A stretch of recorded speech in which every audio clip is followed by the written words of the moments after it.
कई सेशंस में बात भी करी है कि डेली बेसिस पे आप अपना एक जर्नल मेंटेन कर सकते हैं, डेली रात को सोने से पहले लिख सकते हैं ताकि आप एक ग्रैटिट्यूड वाले जोन में एंटर कर सकें। बेसिकली क्या होता है, रात को आपको एक ग्रैटिट्यूड वाले जोन में एंटर करना है और सुबह सुबह जब एक्शन लेने का टाइम है उस वक्त एक हाई एनर्जी वाले जोन में एंटर करना है ताकि दिन में जो भी करना है उसको करने के लिए एनर्जी मिल सके। तो वो हो गया एक अलग जोन। और एक है ग्रैटिट्यूड वाला जोन। ग्रैटिट्यूड में क्या होता है कि once we are feeling good within तो हमको नींद अच्छी आती है। नींद अच्छी आएगी तभी तो अगले दिन अच्छा काम करोगे। तो पॉजिटिव एफर्मेशंस का भी यही काम है। राइट, एफर्मेशंस का भी यही काम है, चाहे मॉर्निंग की हो चाहे नाइट की हो। मॉर्निंग की जनरली होनी चाहिए एनर्जेटिक और नाइट की होनी चाहिए पीसफुल। सर फिर तो ऐसे तो visualisation, positive affirmations, gratitude journal, ये सारी चीज़ है तो लॉ ऑफ अट्रैक्शन के टेक्निक से। तो अगर हम सही तरीके से यूज़ करें तो फिर लॉ ऑफ अट्रैक्शन कहीं ना कहीं वैलिड है। तो फिर ये आप मानते हो? फिर law of attraction is valid subject to certain conditions.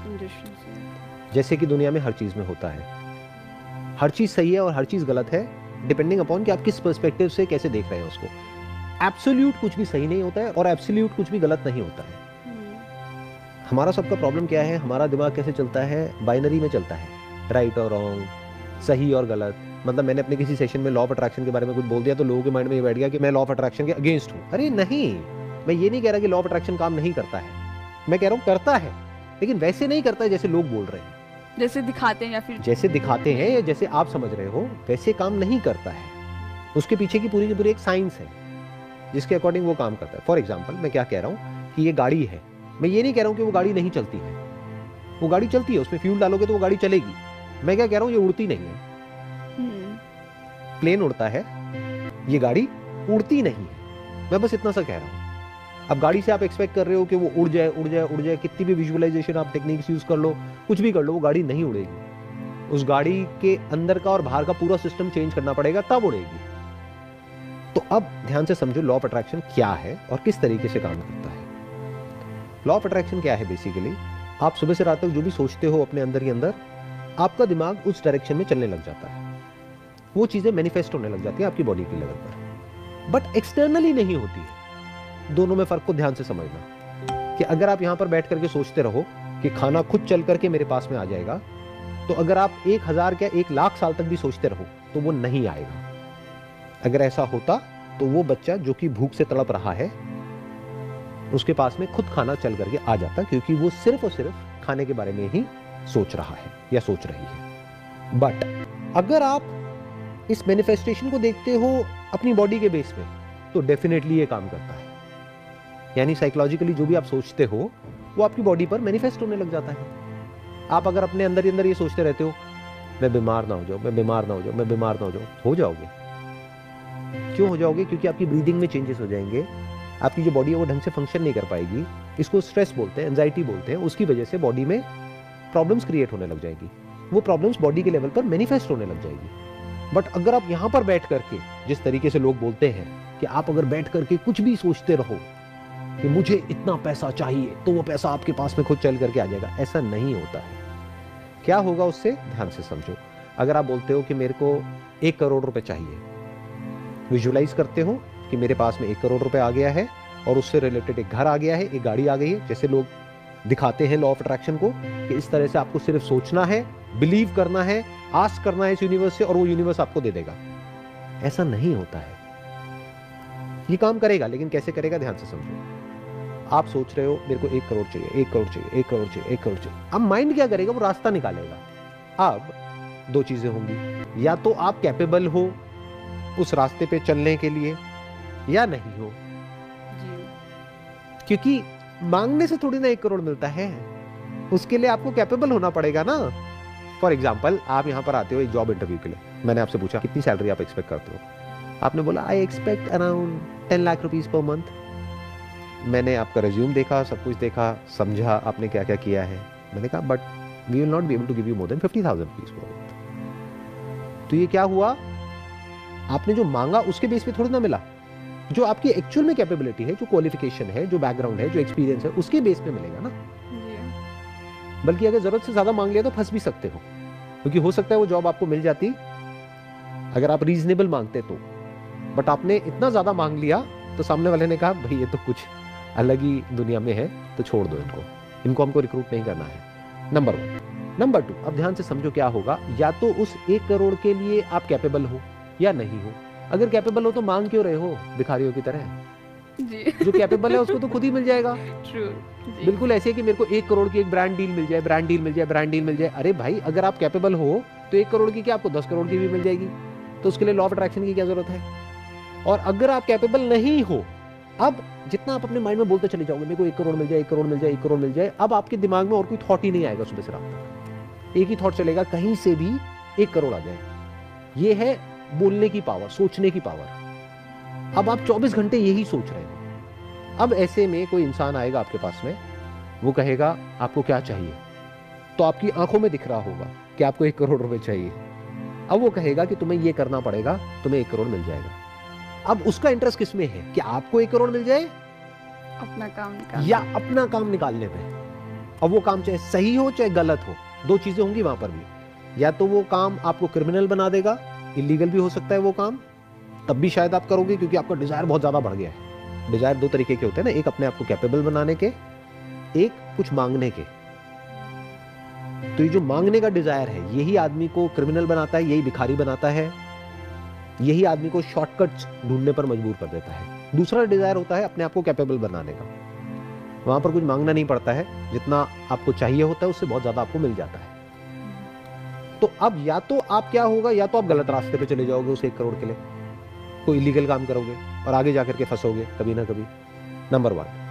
दूसरा, मान लेते हैं आप कोई इलीगल काम नहीं करते, कोई आदमी आता है आकर के आपको बोलता है कुछ भी इलीगल नहीं है, सब कुछ लीगल है, आपको चाहिए ना 1 करोड़, अगले 1 साल में 2 साल में आपको मिल जाएगा, आपको बस ये कंपनी को हमारे ज्वाइन करना है, इतना पैसा देना है और जो आप चाहते हो वो सब सच हो जाएगा। तो अब आपकी डोर किसके हाथ में है? क्या आपके हाथ में है? क्योंकि वो डिजायर अब आपके ऊपर इतना हावी हो चुका है, आपने प्रैक्टिस कर लिया है एक तरीके से सोचने का कई महीनों तक, कि अब आपके माइंड में कोई और थॉट आता ही नहीं है, आपका थॉट कॉन्सेंट्रेटेड हो गया है। अब आपको किसी भी कीमत पर वो चाहिए। जिस इंसान के अंदर डिजायर बहुत ज्यादा हो गया ना कुछ पाने का, उसको कंट्रोल करना इतना आसान है। उसको बोलो तुझे क्या चाहिए, अच्छा तुझे ये चाहिए, चल बेटा मैं दिलाता हूं, लेकिन तुझे ये करना पड़ेगा। तो अब आपकी डोर किसी और के हाथ में है। तो मैं क्या कह रहा हूं, लॉ ऑफ अट्रैक्शन को कैसे यूज करो?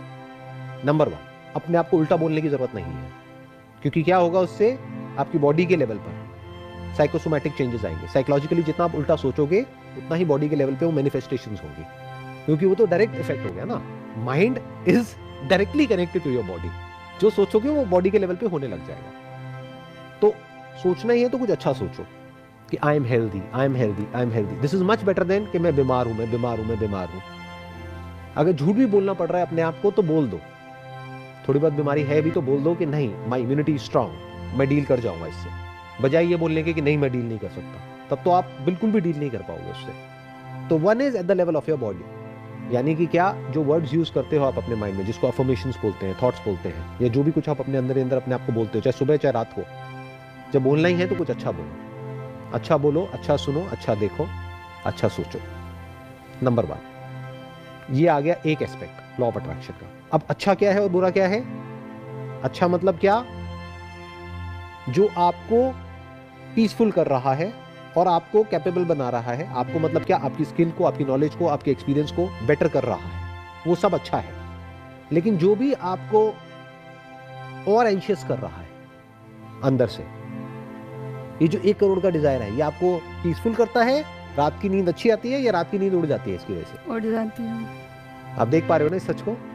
तो ये अच्छा नहीं है डिजायर। अच्छा क्या है कि मुझे ये करना है। एक है करने का डिजायर, एक है पाने का डिजायर। तो मैं क्या कहता हूं, करने के डिजायर्स अपने अंदर पैदा करो कि मुझे ये करना है, मुझे ये करना है, मुझे ये करना है, मुझे ये करना है, मुझे अपने आप को ऐसा बनाना है। अभी मैं इस लेवल पे हूं, अब मेरे को इस लेवल पे जाना है, in terms of my knowledge, understanding, skills, experience, हर एक चीज को मुझे बढ़ाना है। दूसरा डिजायर कौन सा होता है? पाने का, कि अभी मेरे पास में छोटी गाड़ी है, मुझे बड़ी गाड़ी चाहिए और अब मैं लॉ ऑफ अट्रैक्शन को यूज करूंगा बड़ी गाड़ी तक पहुंचने के लिए। अरे भाई, आप पहुंच जाओगे बड़ी गाड़ी तक, क्यों? क्योंकि आप उस गाड़ी के बारे में सोचते चले जा रहे हो। और यही तो सब लोग चाहते हैं, एडवर्टाइजर यही तो चाहते हैं, क्योंकि जब आप उस गाड़ी के बारे में सोच रहे होगे अपनी पावर्स को यूज करके लॉ ऑफ अट्रैक्शन की, तो आपको उस गाड़ी की एड दिखेगी, साथ ही साथ दिखेगा 0% इंटरेस्ट ऑन EMI। तो आप कहोगे तो बहुत बढ़िया है, मैं ले लेता हूं। अब आपकी औकात तो है नहीं वो गाड़ी लेने की, लेकिन जा करके आप लेके आ गए, अब आप फंस गए।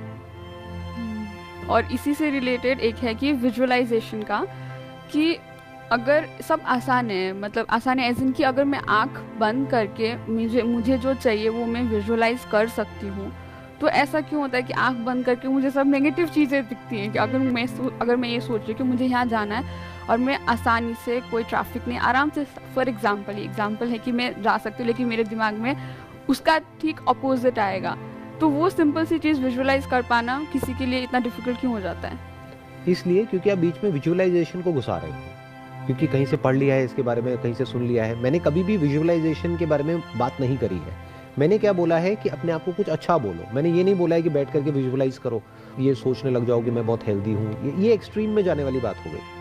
तो क्या करना है आपको अपने आप को एज इट इज देखना है कि अभी आपकी करंट स्टेट क्या है। जहाँ तक मैं देख पा रहा हूँ, आपकी आंखें ठीक है, कान ठीक है, आप मुझे सुन पा रहे हो, देख पा रहे हो, खुद चल करके यहाँ तक आए हो जी। तो हाथ पैर भी सही सलामत है भगवान की दया से, तो सब कुछ ठीक है एट अ फंडामेंटल लेवल। तो ये कोई इल्यूजन नहीं है, ये फैक्ट है। बाकी रही छोटी मोटी बीमारियां, वो आती जाती रहती है, वो सबके साथ है। तो ये आप किसी इल्यूजन के बेस पे नहीं बोल रहे, अननेसेसरी विजुअलाइज नहीं कर रहे कि मैं हेल्दी हूं। आप रियलिटी को देख लो कि आप एक्चुअल में हेल्दी हो। जो चीज है नहीं उसको विजुअलाइज कर पाना थोड़ा मुश्किल हो जाता है, राइट। और वो सोचना ही क्यों है, वही तो मैं बार बार कह रहा हूं कि why do you have to think about something which is not real. Think on the basis of reality. Visualise करना भी है तो ये करो कि अभी मैं एजुकेशन वाइज इस लेवल पर हूं, आने वाले इतने साल बाद मैं इस लेवल पर होंगी इन terms of my educational qualification, जिसकी बेस पर मैं काम करने के लिए, प्रैक्टिस करने के लिए और जो भी कुछ करना है पढ़ाई करने के लिए, सबके लिए मैं तैयार हूं। तो ये सब रियल हो गया। जिसकी आप बात कर रहे हो विजुअलाइजेशन, दैट इज अनरियल। कि मैं सड़क पे जाऊंगी और मुझे ट्रैफिक नहीं मिलेगा, मैं विजुअलाइज कर रही हूँ। अरे आपके सोचने से क्या होता है, यही तो मैं समझा रहा हूँ जब से, कि बेसिकली आपके सोचने से ट्रैफिक कम या ज्यादा नहीं हो जाएगा। ट्रैफिक जितना है सड़क पे सो है। अब आपको सोचना है तो क्या सोचना है कि मैं टाइम से निकल रही हूँ। यहाँ पे इनफैक्ट लॉ ऑफ अट्रैक्शन की जरूरत ही नहीं है। वही बात हो गई ना, हर जगह हर चीज की जरूरत नहीं होती है। जैसे समुद्र में आप गाड़ी को नहीं चला सकते ना, गाड़ी कहाँ चलती है, सड़कों पे चलती है। तो आप समुद्र में गाड़ी चलाओगे और कहोगे गाड़ी डूब गई। पहले समझो कि कौन सी चीज कहाँ चलती है। पहले तो इस वर्ड को हटा दो, लॉ ऑफ अट्रैक्शन। ये वर्ड अपने आप में काफी एक, मैं क्या कहूँगा, बहुत ही मिसयूज्ड टर्म है, जो लोगों ने यूज करी है, प्रोपगेट करी है अपने किसी बेनिफिट के लिए। जिसमें आपका कोई बेनिफिट हो ना हो, उनका तो हो गया, जिन्होंने इसको प्रोपगेट किया है उन्होंने तो करोड़ों कमा लिए। तो आप ये समझो कि आपके लिए इसका क्या बेनिफिट है, आपको कैसे यूज करना है। मैंने क्या कहा, सिंपल बात बोली है कि अपने अंदर अच्छा बोलो, बाहर अच्छा बोलो, अच्छा देखो, अच्छा सुनो। अच्छा मतलब क्या, जो भी आपको एक बेटर इंसान बनाता है। इसको एक बॉडी को इंस्ट्रूमेंट की तरह देखो, जो भी इस इंस्ट्रूमेंट की कैपेबिलिटीज को बढ़ाता है या जिससे बढ़ सकती है ऐसे थॉट्स, वो सब अच्छे हैं। जो भी आपको मांगने पे मजबूर करता है या कुछ भी ऐसा एक्सपेक्ट करवाता है जो कि अनरियलिस्टिक है, वो सब गलत थॉट्स हैं। जैसे वहां पे क्या सोचना है, वहां पे इसकी जरूरत ही नहीं है लॉ ऑफ अट्रैक्शन की। आपको क्या बोलना है अपने आप को कि मैं जा रही हूं सड़क पे, अब मैं टाइम से निकल रही हूं। तो वहां पे प्लानिंग की जरूरत है, लॉ ऑफ अट्रैक्शन की जरूरत नहीं है कि अगर यहां पर आपको टाइम से पहुंचना है तो आप टाइम से घर से निकले। तो अगर ट्रैफिक मिला भी तो आपने पहले ही गूगल मैप्स पे देख लिया, उसके बाद भी कुछ मार्जिन और लेकर के आप चल रहे हो ताकि आप टाइम से पहुंच पाओ। तो इस सब में लॉ ऑफ अट्रैक्शन का रोल कहाँ है, कहीं भी नहीं है। और अगर आप अच्छा बोलोगे, अच्छा सुनोगे, अच्छा सोचोगे, अच्छा देखोगे, तो आपको किसी भी लॉ ऑफ अट्रैक्शन की जरूरत क्या है, आप अच्छा ही करोगे ना जी। आप कुछ गलत करोगे क्यों। अच्छे और गलत की डेफिनेशन को पहले क्लियर कर लो अपने माइंड में अच्छे से। एक डिजायर है जो आपको लालची बना देता है। ऐसा इंसान ना खुद के लिए अच्छा है ना औरों के लिए अच्छा है, क्योंकि ना तो वो खुद चैन से सो सकता है ना किसी को सोने दे सकता है।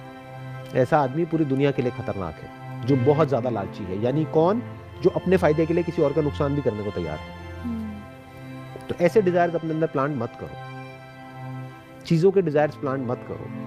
अगर अपनी कैपेबिलिटी को बढ़ा लोगे तो जितनी भी चीजें चाहिए उससे ज्यादा आपको मिल जाएगी, आपको मांगनी नहीं पड़ेगी। मांगने से नहीं मिलता इस यूनिवर्स में, अपने आप को कैपेबल बनाने से मिलता है।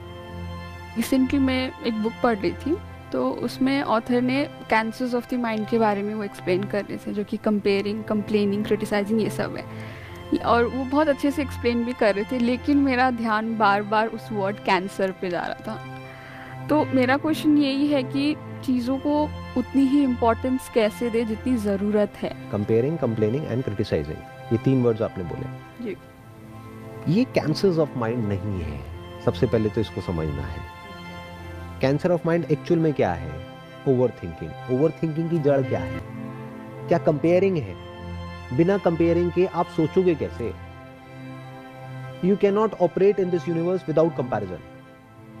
आप एक गाड़ी चला रहे हो तो आपको कंपेयर करना पड़ेगा कि अभी मुझे यहाँ पे पार्क करना है, जगह है या नहीं है इसको पार्क करने के लिए। वो क्या कर रहे हो? आप कंपेयर कर रहे हो अपने माइंड में। You are comparing the distance between 2 objects to understand कि यहाँ पे गाड़ी आप पार्क कर पाओगे या नहीं कर पाओगे। अगर आपके माइंड में से कंपैरिजन को हटा दिया जाए तो आप इस दुनिया में ऑपरेट ही नहीं कर सकते। आप जो लाइफ में आगे भी बढ़ रहे हो that is again because of comparison, क्योंकि कहीं ना कहीं आपके माइंड में कोई ना कोई आइडल है जो भी आप करना चाहते हो उससे रिलेटेड, जो आपको आगे बढ़ने के लिए पुश कर रहा है या कर रही है। नहीं तो हमारे जो एनिमल इंस्टिंक्ट्स हैं वो हमको नीचे गिरा देते हैं। वो कहाँ ले जाएंगे आपको? एक जानवर के लेवल पे, जहाँ पे आप प्लेजर्स में जाकर के इंडल्ज हो जाओगे। तो इस कंपैरिजन की वजह से ही तो आप आगे बढ़ रहे हो। तो ये बुरा नहीं है। एक बार आराम से समझने की कोशिश करना कि एक्चुअल में बुरा क्या है। कंप्लेन करना क्या बुरा है? बिल्कुल भी बुरा नहीं है।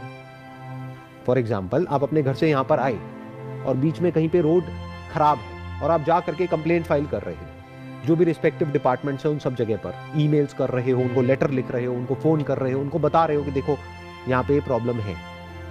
तो क्या वो बुरा है? नहीं। तो कंप्लेनिंग इज नॉट बैड।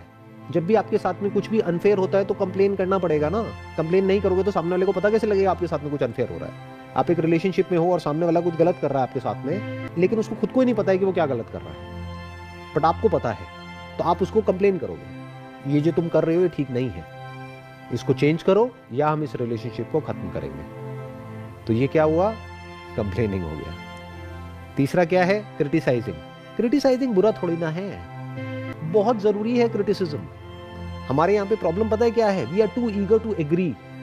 कोई क्रिटिसाइज ही नहीं करता है। जैसे आपके पेरेंट्स ने जो जो कहा आपने वो किया, कभी कोई कॉन्फ्लिक्ट नहीं होगा। जो वो कहते जा रहे हैं चुपचाप करते जाओ। But the moment you disagree there is bound to be a conflict. तो अगर वो कुछ ऐसा कह रहे हैं आपको करने के लिए जो करने में आपका इंटरेस्ट नहीं है, या कुछ भी ऐसा कर रहे हैं जो आपको ठीक नहीं लगता है, तो उनको क्रिटिसाइज करना पड़ेगा। फिर वो चाहे कोई पर्सन हो, चाहे कोई ग्रुप हो, चाहे कोई अथॉरिटी हो, चाहे कोई ऑर्गेनाइजेशन हो, चाहे कोई भी हो। इसी को फ्रीडम ऑफ स्पीच बोलते हैं। That you must be able to criticise, you must not agree with everybody.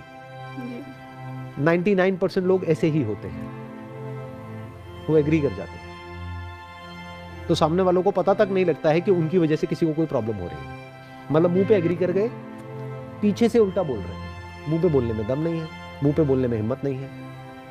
Sir, आपने जो भी एग्जांपल्स दिए वो सही है, ठीक है। और मैं शायद ऑथर जो ये चीज़ बोल रहे हैं ना, वो शायद उस पे बोल रहे हैं कि अगर हम कंपेयरिंग का लेते हैं कि अगर फॉर एग्जांपल मैं हूँ और मेरी कोई दोस्त है फॉर एग्जांपल, वो अच्छा कर रही है और वो कंपेयरिंग की वजह से नेगेटिव फीलिंग्स आ रही हैं, मे बी मैं उससे जेलस हो रही हूँ, या फिर हमारी इतनी अच्छी दोस्ती थी जो ख़राब हो गई है, तो शायद उसमें तो ये चीज़ गलत है ना कि हम उस सेंस में कंपेयर करना गलत है ना।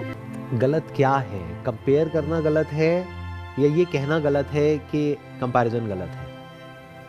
कंपैरिजन गलत नहीं है, ये कहना गलत है कि मेरे माइंड में कंपैरिजन क्यों आ रहा है। आपकी कोई फ्रेंड है या आपकी कोई बहन है या भाई है, तो आप नहीं भी कंपेयर करोगे तो या तो घर वाले करेंगे। प्लस आप जब अपनी फ्रेंड को देखोगे कुछ ऐसा करते हुए, आप दोनों ने साथ साथ में शुरू किया था एक ही कॉलेज से, अब वो आगे निकल गई, आप पीछे रह गए, तो क्या कंपैरिजन नहीं आएगा? वहां पे आएगा। तो कंपैरिजन गलत नहीं है, क्योंकि comparison is reality. The moment you से रियलिटी इज रॉन्ग, तब आप फंस गए। फॉर एग्जाम्पल, आप कह रहे हो बारिश हो रही है, बारिश नहीं होनी चाहिए, बारिश गलत है। क्या बारिश गलत है या ये थॉट गलत है कि बारिश क्यों हो रही है, बारिश नहीं होनी चाहिए? ये थॉट ही गलत है। तो कंपैरिजन गलत नहीं है, क्रिटिसिज्म गलत नहीं है, कंप्लेन करना गलत नहीं है, कहीं पर भी जाकर के कंप्लेंट फाइल करना या किसी को कंप्लेन करना, ये सब गलत नहीं है। ये सोचना कि ये गलत है, ये गलत है। Okay okay okay. सबसे पहले तो इस थॉट प्रोसेस को ठीक करो। जी। आपने देख लिया दोनों में डिफरेंस, क्लियर हुआ? अब हमने क्या किया, जो जैसा है उसको वैसे ही देख लिया, उसको डिनाई नहीं किया। अब क्या हो रहा है, आपके माइंड में कोई ऐसे थॉट्स आ रहे हैं जहां पे कि कंपैरिजन आ रहा है, तो अब आप अपने आप को ये नहीं बोल रहे हो कि हाय मैं कितनी बुरी हूं, देखो मेरी इतनी अच्छी फ्रेंड है या मेरी सगी बहन है, मैं उसके बारे में इतना कैसे उल्टा सोच रही हूँ। क्योंकि जब वो कंपैरिजन का थॉट आएगा तो हो सकता है आपके अंदर गुस्सा भी आएगा, या तो अपने ऊपर या उसके ऊपर। तो अब ये सब नेचुरल है, ये पार्ट ऑफ ह्यूमन एग्जिस्टेंस है, बिकॉज नोबडी इज परफेक्ट। ये जो परफेक्शन की इमेज है ना, इसको अपने माइंड से निकाल दो। कि जैसे हमने जो भी पुरानी माइथोलॉजिकल स्टोरीज हमने सुनी है या देखी है, उसमें क्या होता है, एक कैरेक्टर होता है जो बहुत ही अच्छा होता है और एक कैरेक्टर होता है जो बिल्कुल ही बुरा होता है। एक्चुअल लाइफ में ऐसा नहीं होता है। बुरे से बुरा इंसान भी आपके अंदर है और अच्छे से अच्छा इंसान भी आपके अंदर ही है, बाहर नहीं है। अच्छाई भी है आपके अंदर और बुराई भी है। तो पहले दोनों को देख लिया, और ये जो ठप्पा लगाना था ना अच्छाई बुराई का, इसको भी हटा दिया। अच्छा बुरा क्या होता है, थॉट होता है। थॉट तो कुछ भी आ सकता है। फॉर एग्जाम्पल बायोलॉजिकली आपके अंदर कुछ ऐसे थॉट्स आएंगे किसी भी पर्सन से रिलेटेड, जो सिर्फ आपके माइंड में नहीं सबके माइंड में आएंगे। बट वहां पर दो तरह के लोग होंगे, एक वो जो कहेंगे कि ये नहीं आने चाहिए क्योंकि ये प्रोहिबिटेड है एज पर माई कल्चर और माई बैकग्राउंड और दिस एंड दैट, और दूसरे कहेंगे थॉट ही तो है, आया गया कोई बात नहीं, क्या हो गया। तो किसको प्रॉब्लम हुई उस थॉट की वजह से और किसको नहीं हुई? जिसने बोला कि ये गलत है। समझ गए प्रॉब्लम? द मोमेंट यू से ये कैंसर है, आपने कितना बड़ा वर्ड यूज कर दिया उस ऑथर ने, आपने कि भाई ये कैंसर है, तो गड़बड़ हो गई, वहां पर बहुत बड़ी गड़बड़ हो गई। अब क्या हो रहा है, the moment you get that kind of thought, तो आपके माइंड में क्या आएगा, एक भयानक सी इमेज आएगी कि अभी मेरे को एक थॉट आया, अब कुछ टाइम बाद ये ट्यूमर के जैसा हो जाएगा, फिर कैंसर के जैसा हो जाएगा, और ये अंदर ही अंदर मेरे को खोखला कर देगा, मैं मरने वाली हूँ, मेरे को ये थॉट नहीं आने चाहिए। और वो थॉट आएंगे, और जितना आप अपने आप को ये बोलोगे ना ये थॉट नहीं आने चाहिए इस वजह से, उतने ही ज्यादा वो थॉट्स आएंगे। बट जो मैं बोल रहा हूँ, अगर वो आपने समझ लिया उस बात की डेप्थ को, और अपने आप को बोला क्या हो गया, कंपैरिजन आया है ना माइंड में, आ गया, जेलसी हो गई, गुस्सा आ गया, पार्ट ऑफ लाइफ है। मैं कौन सा परफेक्ट हूँ, और कौन है जो परफेक्ट है? कौन है ऐसा दुनिया में इंसान, पास्ट में जो हुआ है या अभी है या जो फ्यूचर में होने वाला है, जिसके अंदर कभी गुस्सा नहीं आया है? हो सकता है बाहर से उसने अपने गुस्से को नहीं दिखाया है, क्योंकि उसके रेपरकशंस होते हैं।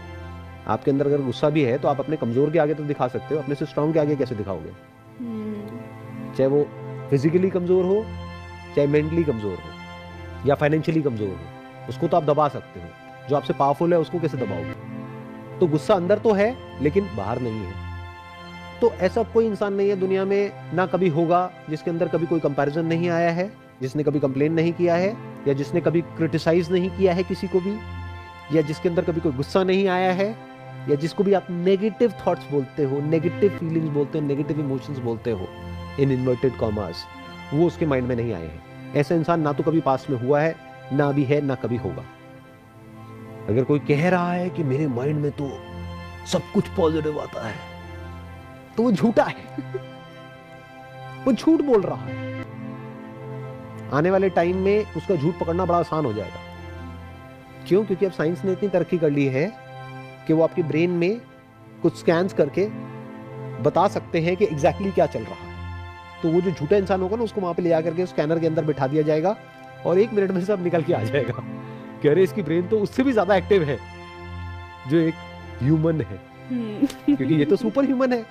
तो इसकी ब्रेन तो बिल्कुल काम होनी चाहिए, ब्रेन में कुछ होना ही नहीं चाहिए। लेकिन जैसे उस स्कैनर में गए, पता लगा अरे यहाँ तो कुछ और ही चल रहा है, इसके अंदर तो उससे भी ज्यादा केओस है, उससे भी ज्यादा कॉन्फ्लिक्ट है, उससे भी ज्यादा एक्टिविटी है। इस सुपर ह्यूमन में तो उस ह्यूमन से भी ज्यादा एक्टिविटी हो रही है। ये कैसा सुपर ह्यूमन है? समझ गए? तो इस मिथ से बाहर आ जाओ। ना कोई सुपर ह्यूमन होता है, ना कोई सुपर विलेन होता है, ह्यूमंस होते हैं। तो सर जो आप बोलते हैं ना कि थॉट्स आए और फिर उसको जाने दो, तो ये कहता है इजीली वो हो जाएगा कि हाँ ठीक है यार आ तो रहा है, जाने दो और दूसरे काम में लग जाओ, तो वो हो जाता है ऐसे आसानी ऐसे से? नहीं होता है, क्योंकि ऐसे आप जितना करोगे आप उससे भाग रहे हो, जितना भागोगे वो थॉट्स और ज्यादा आएंगे, वो ओवर थिंकिंग और ज्यादा हावी हो जाएगी। तो आपको क्या करना है, आपने इस रियलिटी को देख लेना है कि थॉट्स आते हैं और चले जाते हैं, फीलिंग्स आती हैं चली जाती हैं, इमोशंस आते हैं चले जाते हैं। क्या ये रियलिटी है या इसके लिए आपको अपने अंदर एक डिजायर पैदा करना है और ऐसा इंसान बनना है कि आपके अंदर थॉट्स आए और चले जाएं। अभी इस क्वेश्चन में इंप्लाइड क्या है? आप चाहते हो कि आपका माइंड ऐसा हो जाए कि जिसमें कोई भी थॉट आए और वो चला जाए, आपको तंग ना करे। This is what you want, right?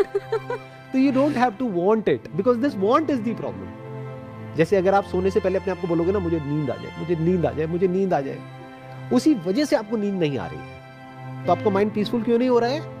क्योंकि आप बार बार अपने आप को बोल रहे हो कि काश मेरा माइंड ऐसा हो जाए जिसमें कोई भी थॉट आए और चला जाए, मैं बिल्कुल एक मिरर के जैसी हो जाऊं जिस पर कोई भी रिफ्लेक्शन आई और गई, थॉट्स आए और गए, फीलिंग्स आई और गई, इमोशंस आए और गए, और मुझ पर कोई असर ना हो।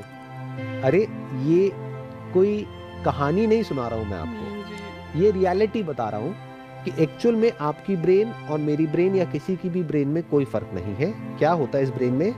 थॉट्स आते हैं, चले जाते हैं, फीलिंग्स आती हैं, चली जाती हैं। मतलब मैं आपको कोई लोरी नहीं सुना रहा हूं कि देखो ऐसा होना चाहिए, ऐसा ही होता है, सबके साथ होता है। अब सवाल उठता है कि वो लोग जो ओवर थिंकिंग के जोन में चले जाते हैं उनके साथ ऐसा क्यों नहीं होता है? तो ये आपको समझना है कि नींद क्यों नहीं आती है। ये नहीं कि नींद कैसे आए, क्योंकि नींद में जाने का कोई तरीका नहीं है। नींद में ना जाने के बहुत सारे तरीके हैं। नींद में ना जाने का सबसे अच्छा तरीका क्या है? ये बोलने लग जाओ अपने आप को, मुझे नींद आ जाए, मुझे नींद आ जाए, मुझे नींद क्यों नहीं आ रही, मुझे गुस्सा आ रहा है, काश मुझे नींद आ जाए। और कोई भी ऐसी हरकतें कर रहे हो जिससे कि आपको नींद आ जाए। जैसी ये हरकतें बंद कर दोगे, नींद आ जाएगी। तो कुछ भी करने की जरूरत नहीं है। ओवर थिंकिंग को रोकना है तो इस रियलिटी को देख लो कि